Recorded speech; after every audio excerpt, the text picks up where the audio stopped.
FOGS, former Origin greats. Three small words that mean so much. For many Queenslanders, the dream of joining that elite group is one that burns from a young age. Making that dream become a reality can be life-changing. The FOGS started as a dream largely in the eyes of two men who never joined that elite group, but their dream became a reality and the organisation known as FOGS. The two men who had that dream, had that vision, were the late great Dick Tosser-Turner and Alan Graham. These two men laid the foundation that so many have since built upon to this day. Since 1997, FOGS has helped foster the game, help former players, and actively mentor Indigenous people and communities throughout the state. Well, Alan, thanks very much for your time. Take us back to those early days. Where did that first seed of the FOGS start? Yeah, it goes back a long way, Mark. Tosser, as we know, who's the godfather of FOGS and of Origin, he and I became extremely close during the Crusher days and post-Crusher days, probably more importantly, because a lot of challenges that we had to face then, and I think our friendship really bonded from there. So we became good friends and remained so right through till, unfortunately, when he passed. But we go back in those days, and because he had very intimate connections with most of the Origin heroes and the legends of Origin, he was in touch with them. And one of the things we were talking one day, one of the things we realised is that these guys, and this is 97, some of them played in the first game of Origin in 1980. There were two big issues. One, a lot of them hadn't even seen each other since 1980. But the most important thing was a lot of them could not get a ticket for State of Origin. And because tickets went so quickly in the stadium in those days, and we were only, I think, 42,000 people, they went like that. These guys who sort of started it all up and put their body on the line and created this golden era of rugby league for Queensland couldn't get a ticket. So we decided in 97 that we'd do a reunion. And so what we did was we underwrote the purchase of 100 tickets from the QRL, and we arranged to get those before they went on sale. And then we set about contacting as many of the FOGS, or the former Origin players, as we could. They weren't FOGS in those days, we didn't have a name, but as many of those players that did play. So we organised a reunion up at the Caxton, and that was a dinner pre-game, and then they all walked down, and we had a special seating area for them. And it was just amazing. Like I said, some of these people hadn't seen each other for 17 years. Some did not even recognise some of the others. Steve Stacey was a classic. Remember he used to run along with that long, blonde, flowing hair. That wasn't the case. I remember him coming along. He had this really short, cropped hair. It was dark. He had a leather jacket on. He looked like some sort of bikie. And no one knew who he was. And there were a few others like that. But over time, we saw the benefit of that.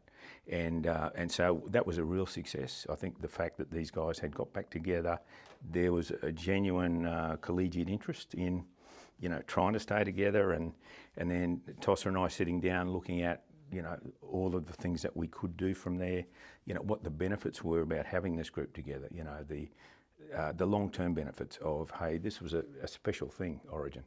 It's a special spirit, it's a special camaraderie. Unless you played Origin, people wouldn't really understand exactly what it was. And so all of these people had that, that combined benefit of understanding all that. And so from there, we then spoke about doing some regular events. So we started doing some charity events. We also did some work on memorabilia, because one of the other things in those days was that the players weren't really compensated sufficiently for the memorabilia they may have signed. Someone will come in, get them to sign 100 jerseys, and they'd be lucky to see a free jersey, let alone any benefit from the money that would generate. So we started doing a lot of work on that, and then over time, and obviously with influence of people like the Genos and Gillies and Wally, and all of those people had a very strong interest in it. We then decided that we would form this organisation, this company called Former Origin Greats. And so we set about setting up all of those arrangements to get a proper company formed. I think from memory, and I can't be 100% on this, but I'm fairly certain we were one of the first organisations to actually give players a number. And that actually came out of necessity because we wanted to give them a membership number, and it was like, well, what number do we give people? And that's when we had the debate about Arthur having to be number one, which no one had an argument with, but everyone else number became their position and when they were picked. And that system has followed right through, and it's used by all the big sporting organisations around the world now. But great to think that someone like Arthur was number one of a very special group of people. So that was pretty much how it started. I think you've always got to recognise the influence Tosser had. He was the glue. He was like the honeypot, and people gravitated to him. He had their confidence. He had that ability to bind them all together to make sure everyone had a collective goal. There was no room for egos, no room for self-interest. One of the things we found over the years, and we tried so hard over a long period of time to help New South Wales get a similar system set up down there. We even, at one stage, gave them a licence to use the FOGS name. And we made that a formality. It was a proper deed where we'd signed that over to them, allow them to use it. And despite their good intentions, and some great people, I've got to tell you, that were working down there, some of those New South Wales players should have been Queenslanders. They were that good, both in terms of their ability, but even just their spirit. They were just great people. And but despite their best intentions, they couldn't get that central group together, and they kept ending up with all these little splinters around the place. And so here they are. What's that? Nearly 30 years on, and still don't have anything comparable. And we've had them up here. People like Benny and Steve Roach and those guys, and they walk in here and they're just amazed at what FOGS has got, and just wish they had something similar. And all from Alan wanting to get tickets to a game for former players. Exactly. And for example, we did a couple of other things. We actually gave them, in those days, chambray shirts for football players were all the rage. And I've still got mine. It was the very first FOGS reunion.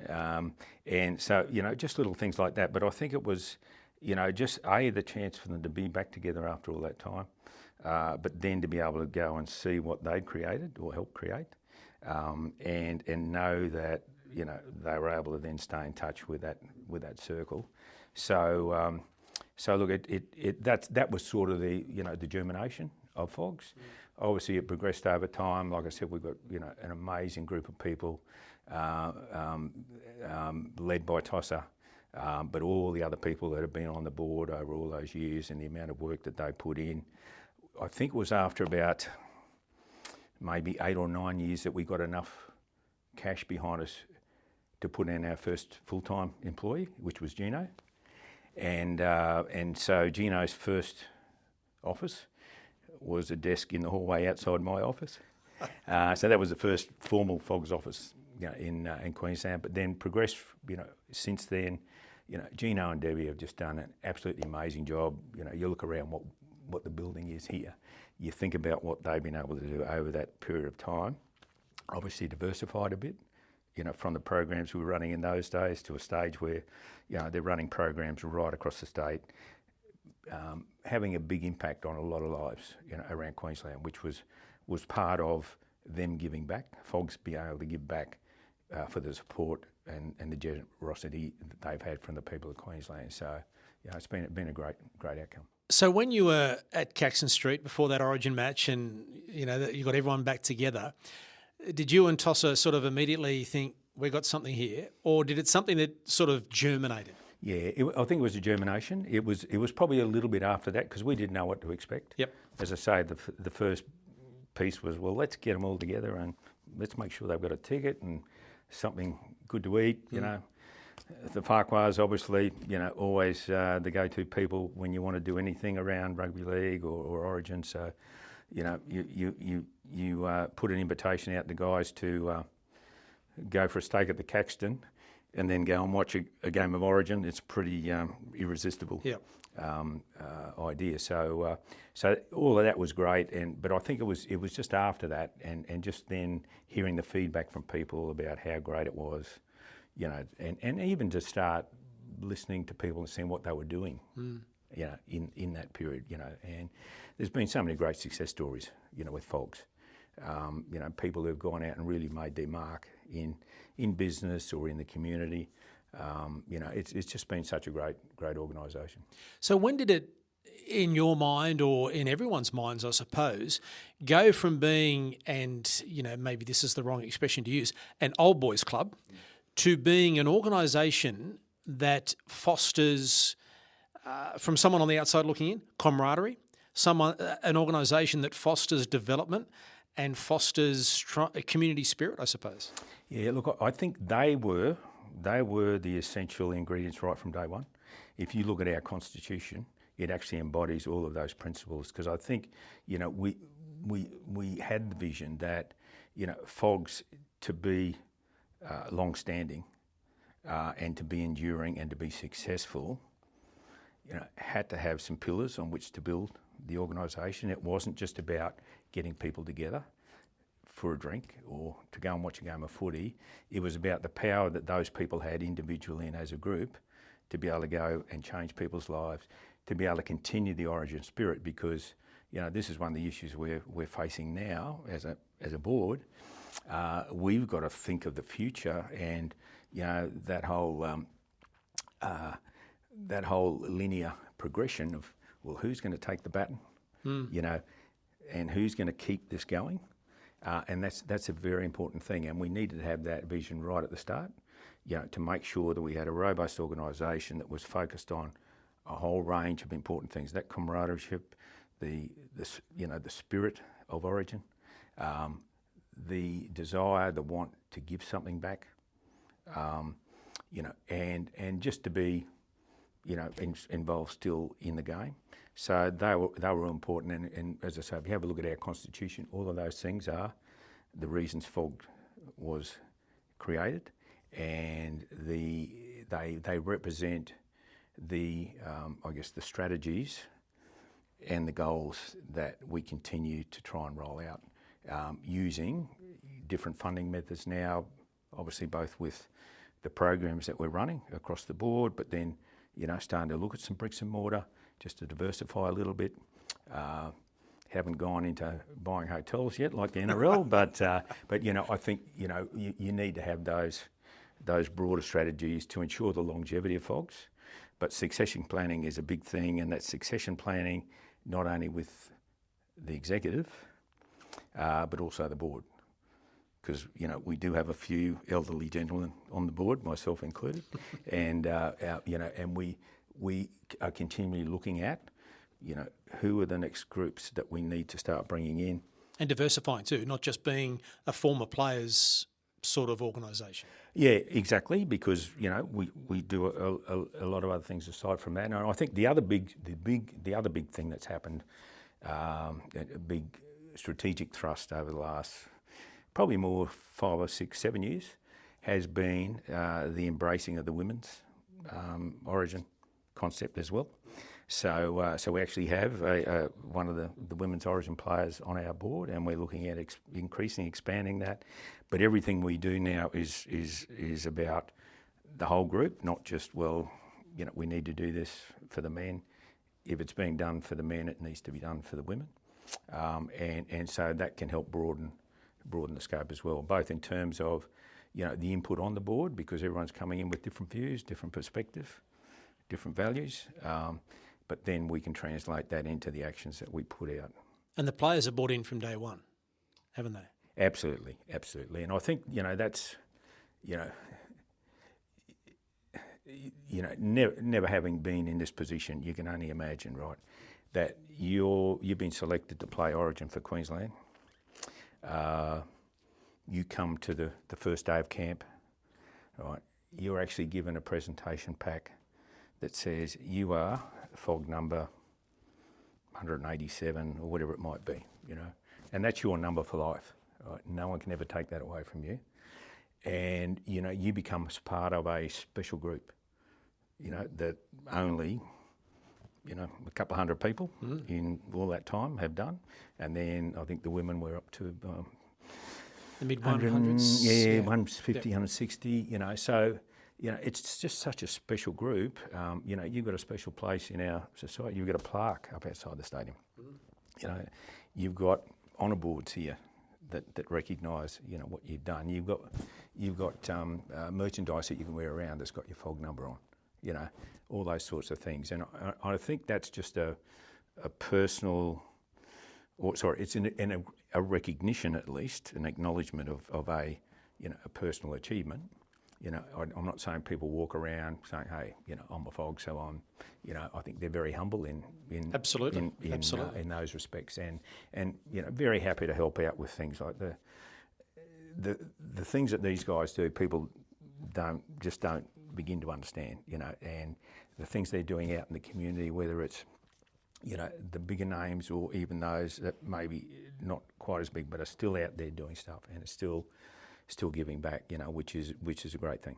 Yeah, and Cameron Smith with his 40-odd games is just as important to the FOGs as Corey Horsburgh, the last FOG that's played one game. Exactly, and I've had a few conversations over the years with a couple who've only played one game when we were trying to get them to come along and to be, they never played one game. I said, hey, people would give their right arm to play one State of Origin game. You should celebrate the fact. So, Alan, you've had an extraordinary career, as an administrator in sport. You mentioned the Crushers before, and one of, if not the greatest rugby league ground in the world, Suncorp Stadium. Where does your involvement in the birth of FOGs sit in your mind in your list of achievements? What are your thoughts on what you have done to establish FOGs? That can make me a bit emotional, that question, for a number of reasons. One is, as I said, my close relationship with Tosser and a lot of the other guys, like Gino and Wally and Gilly and, Greg, all those guys, been such a great journey and a great collaboration. But I think just having had that opportunity to be able to do that and to see where it's got to, and like I said, with Gino and Debbie and all the rest of the team over the last number of years have really just taken it to another level. So to see what that's doing is, very, very satisfying. I think, I see it more as, a benefit for Queensland. I see it's obviously a benefit for Origin. Everyone talks about the Queensland Origin spirit. New South Wales would love to put it in a bottle, but they can't. And, it just keeps turning up time after time after time. So it's very hard to describe and very hard to put a specific recipe on. But we know it's based around a whole range of things that all sort of emanated from that first game, and has taken us all the way through. And the pleasing thing for me is that we've seen FOGs be able to continue to carry that baton. Someone's got to carry that lantern, and FOGs keep doing it. We just need to make sure that they do for a long time to come. Well, we're starting our journey of meeting all of those FOGs over the years to come, I suppose it'll take. Where would you like to see the FOGs, the development of the FOGs continue? Because when you look back to that function, the first function and the tickets to Origin to where we are now, what does the next 10, 15, 20 years in your mind hold? Well, I think, as I said, there's got to be a regeneration of staff and directors. So, in an ideal world, you want to see some of the more contemporary players getting more heavily involved. As you know, we just put Matt Gillette on in a full-time role, which is great because he's got that link, between some of the older guys, but certainly with a lot of the newer guys. But we need to see that strengthen. We need to see greater involvement from the women. We've got Karen, who's an absolute pin-up, for State of Origin. She's everything that, reflects or represents State of Origin. But there are a few of the other players that we want to see, the women's players that we want to see involved, want to see them get to a point where they become more self-sufficient, in terms of being able to create their own legacy, because they'll have those opportunities with the resources that they are being provided with, and and the QRL are starting to help out from that point of view as well, which is great. But yeah, I think over the next 10 to 15 years, I just like to see firstly that regeneration. Secondly, just to keep strengthening our programs and our reach within the community, to see a robust rugby league system right throughout the state. That's not necessarily FOG's responsibility, but I think they play a part in it by creating that awareness and setting a standard for people to aspire to. And so I think that's going to be a legacy that can live on. And I think just for FOGs to continue to be recognised as one of the most socially conscious, most successful and most inspirational sporting groups within the country. Just finally, a couple of unfair questions maybe. Do you have a favourite Origin moment, Alan, over all the years? Is there one moment that sticks out in your mind? I know these questions without notice are a bit tougher, but... Look, it is hard. And, anything on Wally's highlight reel. But having said that, I think probably... There's probably, if I can say three. Yeah. I think the try that Wally scored, and I can't remember the year, down in that northeast corner over here. Oh, over here. Sorry, not the one in Sydney. Yeah, and he just put the pedal down, and I've never seen him run that fast in my life. And that was just so inspirational. It was what was needed at the time. I think Mark Coyne's try. Everyone's called, Ray called it a miracle at the time, and it was. It was just absolutely amazing. But I think the other one as well that was so exhilarating, made the hair stand up in the back of your neck, was Billy Slater's kick and chase in his first game, I think. I think it was, He was playing on the wing, how much confidence and how much foresight did he have to pull that off? That was just, incredible. So they were probably three standouts. 20 years ago, 15 years ago, if I asked you this question, it's an easy answer, the greatest FOG of all. But Queensland just keeps producing them. Is someone knocking on the door for Wally? Cameron Smith, Jonathan Thurston, you keep rattling off those names, Billy Slater. They keep producing them, but is Wally still the king, Alan? Yeah, look, it's a great debate, isn't it? I didn't mention Darren Lockyer either, or Greg Inglis. I can keep going, can't I? Well, that's the thing, and I read somewhere the other day where they're throwing some names out for the next immortal. Alfie. Well, there's another. How do you pick? And it's so hard. I all of those guys, just like what Cameron Smith's done. No one's ever going to match that. Alfie. This big and this skinny, that the stuff that he did on that big stage was just even in his first game, it was like he was out in the backyard at Ipswich, he was having a ball, and all those other players you mentioned, I don't know, Billy Slater, how good, JT, I don't know, but I think the good thing for us is that they're all Queenslanders, and we've seen them play, and that they can. They can still be part of FOGs going forward, and they can still make sure that sort of legend continues, and that there will be more Wally Lewises, there will be more Billy Slaters, there will be more Cameron Smiths to come through. Yeah, well, there's plenty of kids around Queensland, boys and girls, Alan, that are practicing the chip and chase now to hopefully emulate those players that you've mentioned, and the FOGs will continue to play a role in that. Congratulations on your role in that, and for having that idea many years ago with the great Dick Tosser-Turner to start what is the most extraordinary organisation. Thanks for your time and well done. Thanks, mate.